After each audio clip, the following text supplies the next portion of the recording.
सबसे पहले एक चीज क्लियर कर लेते हैं हम, कुछ भी फायदा नहीं है तुम उसको रोज सुबह गुड मॉर्निंग टेक्स्ट भेज रहे हो, कुछ फायदा नहीं है।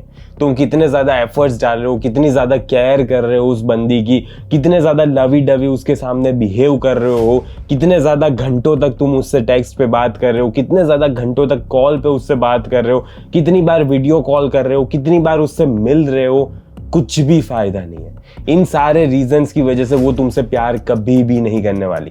लड़की तुमसे प्यार तभी करेगी जब तुम्हारे पास सिर्फ ये 2 चीजें होगी और कुछ भी इंपॉर्टेंट नहीं है, ना ही 10 चीजें तुम्हें करनी है, ना ही 1000 चीजें करनी है, सिर्फ ये 2 चीजें करनी है। एंड अगर तुमने ये 2 चीजें समझ ली एंड कर ली, अपनी लाइफ में इंप्लीमेंट कर ली, तो देखो वो लड़की तुम्हारी लाइफ में कितनी जल्दी, कितनी आसानी से आ जाती है। एंड अगर तुम नहीं समझोगे, तुम फिर भी वही सारी चीजें करते जाओगे, तो तुम हमेशा के लिए उसके सिर्फ फ्रेंड बन के रहोगे।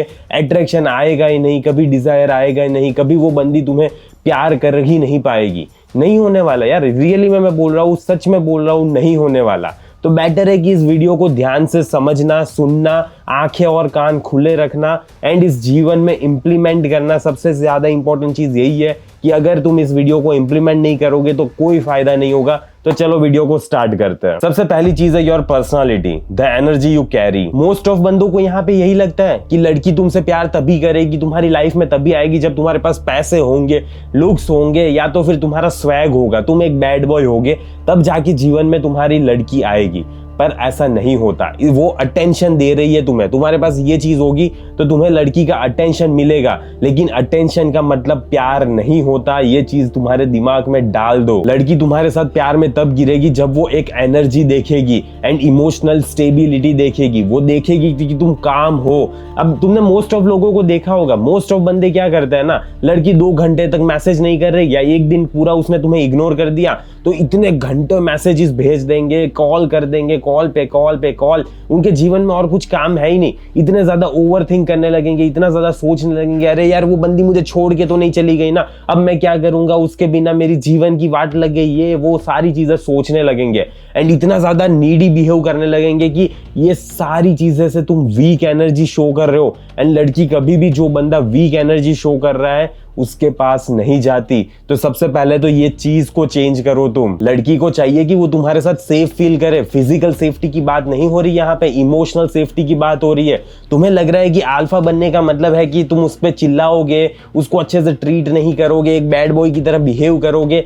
ये सारी चीजें नहीं होती जब तुम अल्फा होते हो। तुम्हें बेसिकली ये करना है कि तुम काम हो, कितने भी ज्यादा प्रेशर क्यों ना आ रहा हो, कितनी भी ज्यादा वो गुस्सा क्यों ना कर रही हो, कितना भी ज्यादा वो ओवर रिएक्ट क्यों ना कर रही हो, तुम वहां पे शांति से बैठे रहोगे, कुछ भी नहीं बोलोगे एंड कामनेस दिखाओगे एंड कामली उससे बात करोगे। तब बंदी ताकि तुम्हारे साथ इमोशनली सेफ फील करती है, तब बंदी तुम्हें प्यार करती है, तब बंदी तुम्हारी लाइफ में रहना चाहती है, क्योंकि वो देख रही है कि इस बंदे के साथ मैं सेफ हूँ।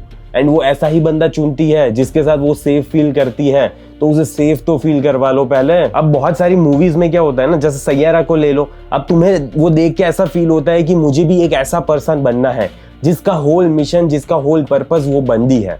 एंड हाँ, तुमने वो कर लिया, तुमने अब उसको अपना जीवन का फोकस मान लिया, तुमने उसको ऐसे ट्रीट करने लगे कि वही तुम्हारा गोल है, वही तुम्हारा मिशन है एंड उसके ही अराउंड तुम्हारी जिंदगी घूम रही है। पर क्या होता है पता है, लड़की जब देख रही है ना कि तुम्हारे पास और कुछ नहीं है और कुछ हायर पर्पस नहीं है जिससे तुम अचीव करने के लिए कोशिश कर रहे हो, जिसके लिए तुम मेहनत कर रहे हो, तब वो बंदी धीरे धीरे तुम्हारी रिस्पेक्ट करना बंद कर देती है एंड बंदी उस बंदे के साथ प्यार नहीं कर सकती जिसकी वो रिस्पेक्ट ही नहीं कर रही। तो अगर तुम यही सेम सिनेरियो रिपीट करोगे एंड उसे ही अपना दुनिया का सेंटर मान लोगे, तो तुम हमेशा वीक एनर्जी ही पोर्ट्रे कर रहे हो, शो कर रहे हो उसको कि तुम्हारे अलावा उसके पास जीवन में और कुछ नहीं है एंड तुम्हारे पास इतनी कैपेसिटी भी नहीं है कि तुम किसी और पर्सन को अट्रैक्ट कर सकते हो या तुम जीवन में और कुछ बड़ा कर सकते हो, क्योंकि तुम्हारा सोल मिशन, सोल पर्पस वही है।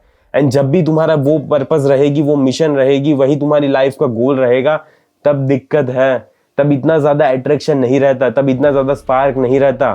ठीक है, तब वो तुम्हारे अच्छे से बात करेगी, लेकिन वो थोड़े टाइम के लिए होगा, 1 महीना, 2 महीना, 3 महीना, फिर धीरे धीरे वो इतना ज्यादा बोर हो जाएगी, इतना ज्यादा वो तुम्हारे साथ अनसेफ फील करेगी, उसे समझ नहीं आएगा कि ये क्या हो रहा है, मुझे ये बंदा पसंद क्यों नहीं आ रहा। पर धीरे धीरे वो डिस्कनेक्ट होती जाएगी तुमसे, तुम्हें पता भी नहीं चलेगा कि आज इतना प्यार है, थोड़े टाइम बाद इतना ज्यादा डिस्टेंस हो गया है तुम्हारे बीच में कि एक खाई है एंड अब वो खाई कभी भी भरने नहीं वाली। क्योंकि ये डिस्टेंस तुमने क्रिएट किया था। जब तुमने उसको अपना जीवन का गोल मान लिया तब तुमने ये डिस्टेंस क्रिएट कर दिया था, एंड तब तुमने वीक एनर्जी पोर्ट्रे करना स्टार्ट कर दिया था, एंड तुम्हारी पर्सनालिटी की वाट लग गई। तो सबसे पहले ये सारी चीजों को चेंज करो। उसे सेफ फील करवाने के लिए जरूरी है कि तुम इमोशनली काम रहोगे, तुम कंपोज्ड रहोगे, तुम्हारी पर्सनालिटी स्टेबल होनी चाहिए। कितनी भी ज्यादा सिचुएशन खराब क्यों ना आए, तुम वहां पे अपना काबू नहीं खो सकते, तुम इमोशंस में नहीं बह सकते, तुम गुस्सा नहीं कर सकते, तुम चिल्ला नहीं सकते, ये सारी चीजें तुम नहीं कर सकते। सेकंड चीज आ जाती है हर इन्वेस्टमेंट, द हिडन फोर्स। 99% बंदे ये चीज को समझ ही नहीं पाते। तुम कभी भी इतना ज्यादा अच्छा बन के लड़की तुम्हारे साथ प्यार में नहीं गिरने वाली। जब तक वो तुम्हारे में इन्वेस्ट नहीं करेगी तब तक वो तुमसे प्यार नहीं कर सकती। इतनी ज्यादा सिंपल चीज अपने दिमाग में तुम डाल ही नहीं पा रहे, तुम ये समझ नहीं पा रहे। तुम जब किसी स्टॉक में पैसे डालते हो, कहीं पे इन्वेस्टमेंट करते हो, तब तुम वहां पे इमोशनली अटैच फील करते हो ना। तब तुम देखते हो कि क्या हो रहा है क्या नहीं हो रहा, आज ये मार्केट डाउन चल रहा है, आज ये मार्केट अप चल रहा है, पता नहीं मेरी इन्वेस्टमेंट में मुझे रिटर्न कब मिलेगा। तो वैसा ही सेम सिचुएशन होती है जब लड़की तुम में इन्वेस्ट करती है, जब लड़की तुम में एफर्ट्स डालती है। तो ये चीज समझ लो, अगर वो तुम्हारे में इमोशनली इन्वेस्ट नहीं करेगी, वो तुम्हारे में टाइम, एनर्जी, एफर्ट्स, ये सारी चीजें नहीं डालेगी, तो वो तुम्हारी लाइफ में से इतनी ज्यादा इजीली वॉक अवे कर लेगी, क्योंकि उसे कोई फर्क पड़ता ही नहीं है। उसने अगर तुम्हारे में इन्वेस्ट नहीं किया है तो वो तुम्हारी लाइफ में से जाने के लिए जरा भी नहीं सोचेगी, क्योंकि उसको फर्क ही नहीं पड़ता। समझ रहे हो? ये क्लैरिटी आ रही है तुम्हारे दिमाग में?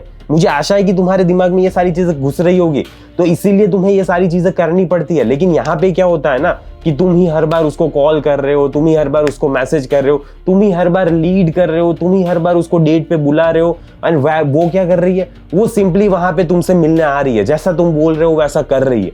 उसने क्या किया, लेकिन उसने इमोशनली इन्वेस्ट किया तुम में, वो इन्वेस्ट कर रही है, वो तुम्हारी लाइफ के बारे में जान रही है, तुम्हें कैसा पर्सन हो वो जानने की कोशिश कर रही है, तुम्हारे क्या गोल्स है, तुम क्या परस्यू करना चाहते हो, वो सामने से एफर्ट्स डाल रही है, सामने से मैसेज कर रही है, सामने से कॉल कर रही है, सामने से तुमसे मिलने के लिए बोल रही है। ये सारी चीजें हो रही है या नहीं हो रही? तुम्हें ये चीज करने के लिए करना क्या है, तुम्हें बस उसको थोड़ी स्पेस देनी है, तब जाके वो तुम्हें इन्वेस्ट करेगी, तब वो तुम्हें एफर्ट्स डालेगी, तब वो तुम्हारी लाइफ में आना चाहेगी। तो उसे थोड़ी स्पेस तो दो, तब जाके वो तुम्हारे लिए सारी चीजें करने के लिए रेडी होगी ना।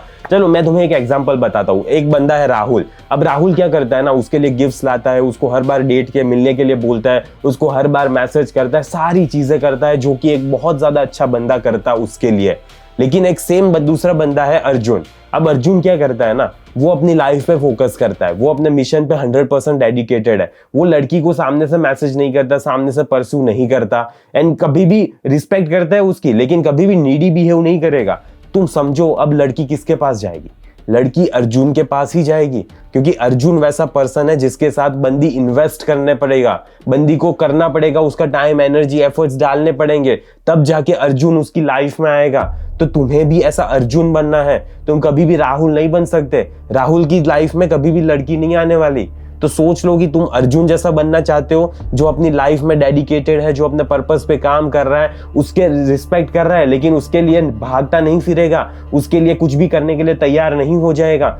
कुछ भी नहीं कर सकते तुम किसी भी लड़की के लिए। जब तक वो तुम्हारी लाइफ में नहीं आती तब तक तुम उसके लिए कुछ भी नहीं करना है, इतने ज्यादा एफर्ट्स, इतनी ज्यादा एनर्जी नहीं डालनी है उसमें। तो सिंपली अर्जुन जैसा बिहेव करना स्टार्ट कर दो, एंड लड़की तुम्हारी लाइफ में इजीली आ जाएगी, बहुत ज्यादा इजीली आ जाएगी, एंड तुम्हारी लाइफ में टिकना चाहेगी, वो रहना चाहेगी। कंक्लूजन यही है कि ये रियल लाइफ है, ये कोई बॉलीवुड मूवी नहीं चल रही, तो तुम्हें उसी तरीके से बिहेव करना पड़ता है। अगर तुम ऐसे पर्सन नहीं बनते एंड बॉलीवुड हीरो की तरह बिहेव करने लगोगे, तो बॉलीवुड में भले उसके पास हीरोइन आ जाती है, लेकिन तुम्हारे पास तुम्हारी हीरोइन नहीं आने वाली। तो मुझे आशा है कि तुम ऐसी हरकतें नहीं करोगे। तुम बॉलीवुड के हीरो नहीं हो, ना ही वो हीरोइन है, ठीक है? तो ऐसी हरकतें मत करो, क्योंकि ऐसे रियल लाइफ वर्क नहीं करती। एंड अगर तुम अभी भी उस बंदी को डेट पे नहीं ले जा पा रहे, तुम्हें नहीं समझ आ रही कि कैसे उसको टेक्स्ट करना है, कैसे क्या चीज उसे बोलनी है, कैसे क्या चीज करनी है जिससे वो बंदी तुम्हारे साथ डेट पे आएगी, तो वहीं पे मेरे कोर्स की एंट्री होती है। उसमें मैंने A to Z चीजें बताई हुई है कि कैसे तुम डेटिंग एप्लीकेशंस पे कैसे क्या टेक्स्ट करना है, कैसे अपनी माइंडसेट को रखना है ताकि वो तुम्हारे साथ डेट पे इजीली आएगी, एंड फिर डेट पे भी क्या चीज करनी है क्या चीज नहीं करनी, सारी चीजें बताई हुई है मैंने। बेसिकली तुम्हारा फ्रेमवर्क कैसा होना चाहिए, तुम्हारी माइंडसेट कैसी होनी चाहिए, तुम्हारी साइकोलॉजी कैसी होनी चाहिए, लड़की क्या चीज कर रही है तब तुम्हें क्या चीज करनी है, जिससे सारी चीजें एकदम स्मूथली जाएगी, तो वो लड़की तुम्हारी लाइफ में बहुत ज्यादा स्मूथली एंटर कर जाएगी एंड तुम्हारी लाइफ में रहना चाहेगी। तो उस कोर्स को चेकआउट करना, बहुत ज्यादा मेहनत से बनाया हुआ है मैंने कोर्स, ठीक है, वहां पे तुम्हें कमेंट में लिंक मिल जाएगी, तो उसको चेकआउट कर लेना एक बार एंड देख लेना कि तुम्हें क्या क्या चीजें मिल रही है एंड कैसे तुम as a real man act करोगे एंड कैसे एक फेमिनाइन लड़की तुम्हारी लाइफ में आ पाएगी। ठीक है, तो आशा है मुझे इस वीडियो से तुम्हें कुछ सीखने को समझने को मिला होगा। इस वीडियो को यहीं समाप्त करते हैं, जल्दी मिलेंगे अगले वीडियो में। अंटिल देन बाय बाय, सी या।